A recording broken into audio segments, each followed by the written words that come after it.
Hi guys, this is Satya from Rubin.com, and in this video, we'll show you how to flash the latest Android ROM based on Android 15 onto Pixel 6a, 6 and the 6 Pro. So please take a backup of all the data on your phone and then let's get started.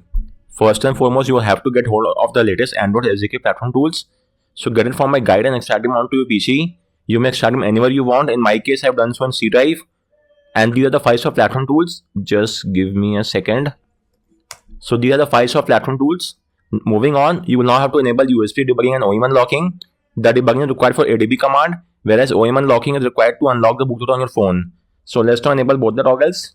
For that, go to the settings menu on your phone, then go to about phone and tap on build number 7 times.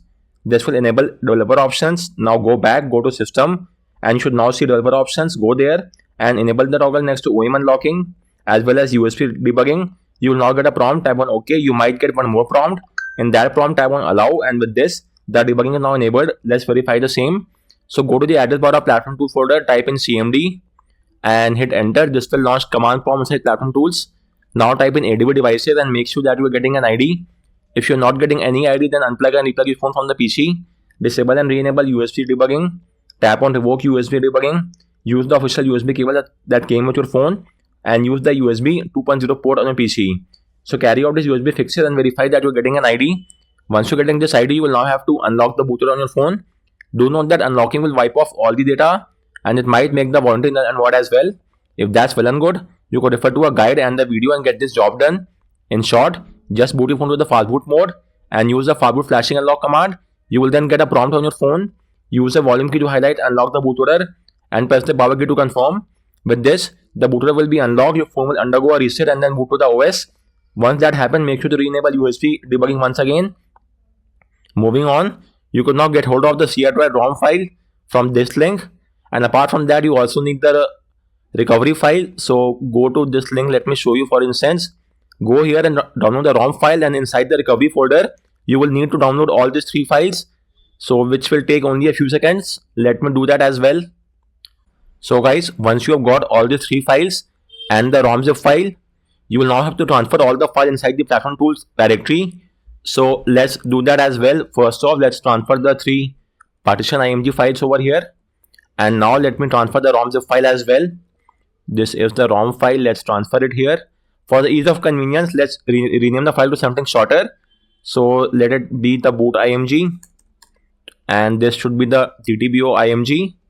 Likewise, the third one should be the vendorboot.img. And in the case of ROM, also rename the ROM file accordingly as well. So let's rename the ROM to rom.zip. It will be easier to type in the CMD window now. So once that is done, let's now move ahead. So now you will have to boot your phone to the fastboot mode. For that, type in ADB reboot bootloader. So ADB reboot bootloader and hit enter. And your phone should now reboot into fastboot mode in a few seconds. Let's just wait for that to happen and then we will proceed ahead with the next step, which involves verifying the fastboot as well. So type in fastboot devices and make sure that you are getting an ID. If you're not getting any ID, then you will have to install fastboot drivers onto your PC. We have made a separate guide and a video on the same. You could refer to a guide and get the job done. Once you've installed the drivers, right click on the window icon and choose device manager, then expand the Android phone section and verify that your phone is being shown here as Android bootloader interface. So this, as well as the serial ID next to fastboot, signify that your PC is able to read the phone in fastboot mode, and we are now good to go ahead. So moving on, you could now flash the ROM zip file. In this regard, we'll first off have to flash the boot, DTBO and the vendor boot file. So simply copy paste all these 3 commands in the CMD window and your task stands complete. This is the boot. This is the DTBO. Just a second. And finally, we have the vendor boot. The vendor boot is in fact the custom recovery file. So let's flash it as well. And after that, you have to boot your phone to the newly flashed recovery. So type in fastboot reboot recovery or simply copy paste the command. And your phone should now reboot to the AOSP recovery, which will take a few seconds for the first time boot up. That is completely normal. So let's just wait for that to happen. And then we will start off with the ROM process, which involves the first step is now to do a format data.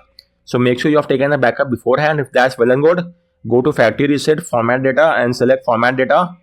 The data wipe should now be done in a few seconds. As you could see, it's now complete. Once that is done, you could now start off with the side loading process. So simply choose apply update, apply from ADB, and your phone is now in the side load mode. Let's verify the same. So just type in ADB devices and make sure that you're getting the sideload keyword as you could see. If that's well and good, then type in ADB sideload, file name which is rom.zip and hit enter, and the side loading will now start, and the process will take up to around 6 to 8 minutes. So let's just wait for that to happen. So guys, once the flashing is complete, you will get a prompt on your phone. So if you want to flash any other zip file, then tap on yes and do an ADB sideload of the required file. On the other hand, if you don't want to flash any zip file, then tap on no. With that said, your last course of action is to do a format data once again. Whether you have flashed the zip file or not, that is not a cause of concern. Please do a format data once more. So do so from the format data section, and once that is done, you may now reboot your phone to the OS. So go to the recovery home screen, tap on reboot system now, and your phone will now reboot to the newly flashed OS. Do keep in mind that the first boot up will take up some time. That is completely normal and nothing to worry about. From the subsequent times, that will not be the case. With that said, let's just wait for the boot animation or at least the boot logo to appear, either of which will signify that the flashing has been done successfully. So as you could see, this is the boot animation of the C Android ROM. So we are done with the flashing, and let's now give it a few more seconds for the ROM to appear, and well, we are inside the ROM.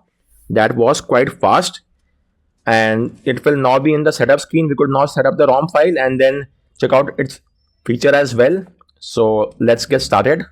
So let's set up the ROM file, and as of now I'm skipping the initial setup process. If you want, you may connect your phone to the Wi-Fi, link your Google account and restore all the data. But for now I'm skipping all that stuff and I will take you to the OS directly. So let's do just a navigation and hit the start button, and with this we are now inside the C Android ROM based on Android 15. There are the few pre-installed app, and the third-party app is only the AudioFX. Apart from that, we have the pre-installed system apps only. This is the QoS tiles and power menu in the QoS tiles. The new revamped settings menu is also there. Then the predictive back gesture is also there. Then screen recording in one single app. You could do a recording in one app, and as soon as you move over to any other app, the recording will pause and only resume once you are back inside that app. This is also Android 15 feature. Then the new volume panel style, let me have a look at that. That is also present here. So you may also add a new device over here or change the audio settings from this page directly. And screen locking sound, dial pad tones, you may enable and disable all these tones. There are quite a lot of notification tones as well, and even the alarm sounds from the pixels, that is also there. Vibration and ringtone vibration pattern, this is something new which I haven't seen across many ROMs. And the haptics are also very nice. Then the private space is also one Android 15 feature. Let me first set a screen lock for the ease of convenience. I'm using a pattern 3x3, but it's recommended to choose a more strong pattern, or rather fingerprint or pin. So using private space, you could hide the required app of your choice. You may also use the same lock screen pattern or choose a new lock. It's recommended you choose a new lock. As of now, I'm using the same for the ease of convenience, but you should use a new lock screen pattern. And with this, the private space is now set, and simply tap on the lock icon and you could hide all your apps over here. Moreover, you could even hide the private space in the app drawer. From this section, just enable it and the private space will now be hidden even from the app drawer, as you could see. To unhide it, you will have to search it from the search app section, or from the settings menu you could open it. So these were the Android 15 feature. Let's now have a look at some of the C Android features as well. Let's get going, and it has all the goodies over here. First off is the status bar icons. You must show or hide the icons in the status bar that you want or hide. Then the clock positioning, clock date and time, clock seconds is shown. You may also add a background chip, as you could see. AM PM, let's add a small that as well, show a date as well, and that is also visible at the top left, as you could see. Then apart from that, the privacy indicators should always be enabled. They are quite handy. You may also enable colored icons. So instead of the white icon, you will now get colored icon for all the app icons in the status bars. You may also show the notification count for each of the pending notifications. They will be shown at the top of the app icons. You may also add a logo at the top left, as you could see currently C Android logo. This is the BlackBerry logo, Xbox, anyone will do, for or Linux Mint. As of now, let me turn it off. The battery icon shapes, as you could see, they are now being changed in the status bar. You may also enable a battery bar. So when it's charging, it will be yellow in color, low battery is red, and then charge is green. You may change the color as well. For example, for the charging, let me set it to, let's say, pink. And as you could see, the color has been changed. You may apply any color of your choice. Currently, I would like to turn it off. Then you may control the brightness by sliding over the status bar, and it's also working well and good. Quick pull down from both the sides. So it will now always be enabled in this way only. That is quite a handy feature. Okay, so apart from the status bar, we now have the quick settings. You may add a header image in the quick setting, let's say image collection, and it has quite a lot of image collections. You may browse from here the required images, or even choose any other image of your choice from here. Let's say Cyclops, and it is now set as you could see over here. Then apart from the header image, you could also change the header image offset or the shadows if you want. The battery style, let's say dotted circle, or and give it a few seconds. As you could see, it's now implemented in the QS settings as well. You may sure hide the battery percent as well. Dual tone theme is already enabled. Then brightness slider, you may sure hide the brightness slider. Implement a haptic feedback when using the slider as well. QS tiles, let's go with the circle tiles, and I guess this should bring back the Android 11 style. Yes, it's the same that we got in Android 11. Then apart from that, you can also increase the number of rows and columns of the QS tiles. Let's set it to 3, and now it looks much better. Then you may likewise, you may also increase the rows as well and add an animation. Let's go with flip X, so when you interact with them, you will see animations as you could see now. Then next up, apart from that, we have the lock screen tweaks. Clock font style, it has, the C Android is known to have a plethora of clock styles. As you could see, it's a never ending list. Let's choose any one of our choice, and let me now see.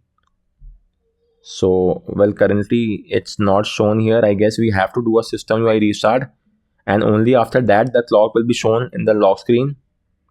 So make sure you do a system UI restart.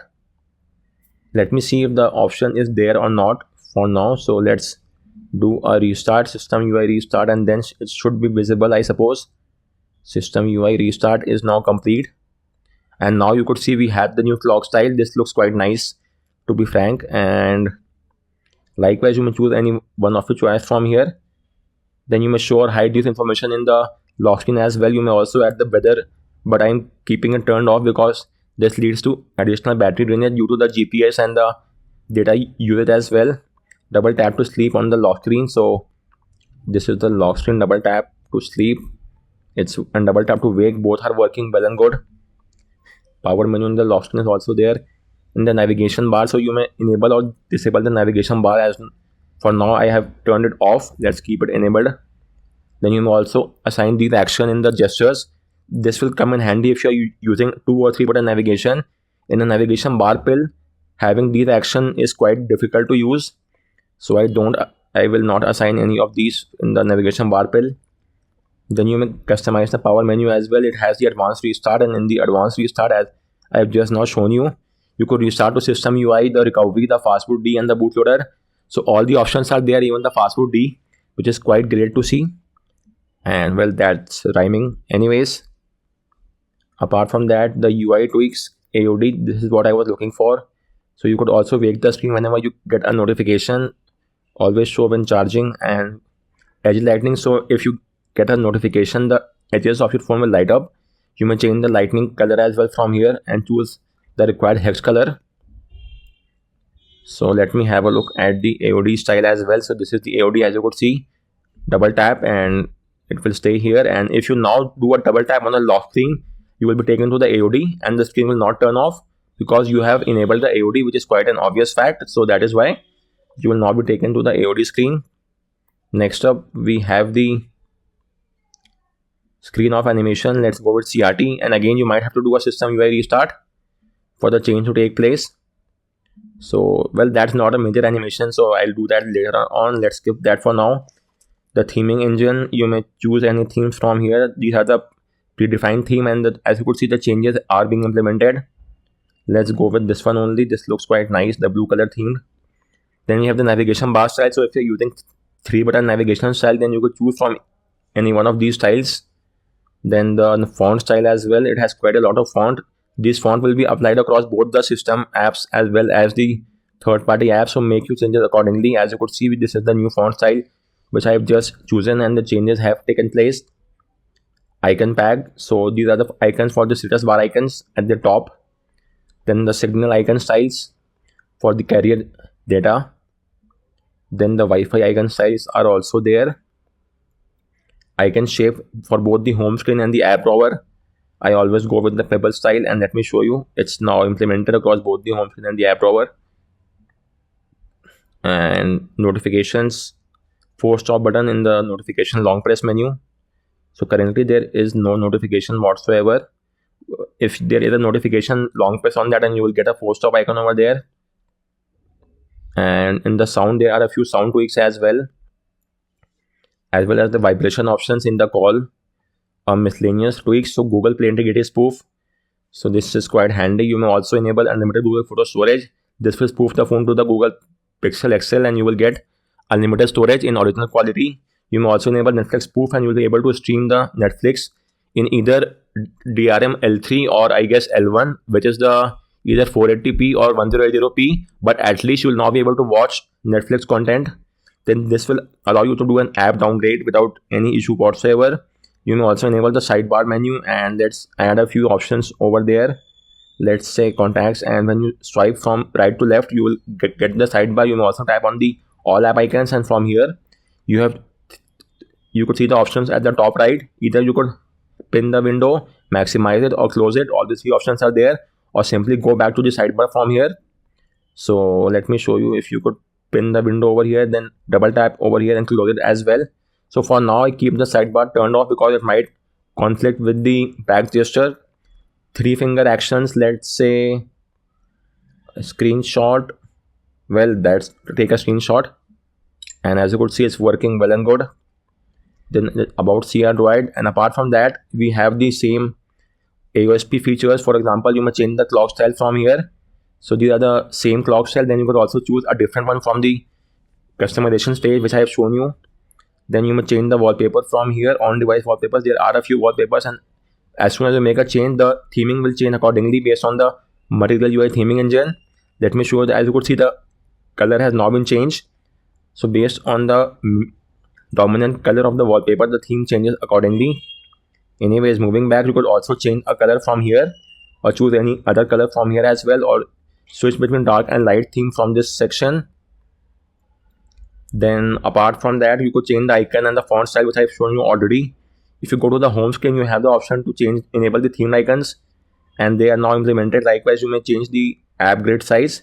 Maximum is 6x10, but hardly anyone uses that. For me, the 5x5 is the perfect orientation, and that's just about it. Let's have a look at the home settings. So go to the home settings, and from here you could, if you're using a third-party icon pack, you may choose it from here and give them the notification access as well if required. Then under home screen, you may carry out these tweaks. For example, swipe to access Google app. It's gray out because currently we do not have any G apps installed onto our phone. If you flash a G app package, and then you could turn it on or off at a glance at your home screen. If you turn that off, you will no longer get this welcome to CR Droid message. That is gone, as you could see. But I usually like to keep it on. I don't know why. That's my personal choice. Then again, the Google search bar at the bottom is currently missing. But if you flash a G apps, it will automatically be enabled. And then you could turn it on or off from here. Then we have the app drawer. You could enable theme icons in the app drawer as well. Enable both the first and second option. And as you could see, it's now enabled in the app drawer. I want to change the transparency of the app drawer, but that is not there. Anyways, in the recent app, you could also add the memory info and the Google Lens. Okay, so as you could see, the screenshot and remove all and the RAM options are all now given there in the recent menus. Then in the miscellaneous, you could also enable the taskbar. Enable it and give it a few seconds for it to be implemented, and then you may swipe up. It will restart the launcher, and now you could use the taskbar. As you could see, these are the same 5 apps that you are getting in the home screen. So if you change the apps in the home screen, then it will change the app over here as well. And using this, you may enable the app drawer, Anyways, for now, let's keep it turned off. And you may also hide your required apps from here as well. Just tap on the eye icon to hide it, and again tap on it to bring it back. And once you have made the required changes, make sure to restart the launcher, and the changes will then take place accordingly. Just tap on it and you will be back with the change which you have just implemented. So guys, on that note, I round up this video. If you have any queries with regard to any of the steps, do let me know in the comment section, and thanks a lot for watching.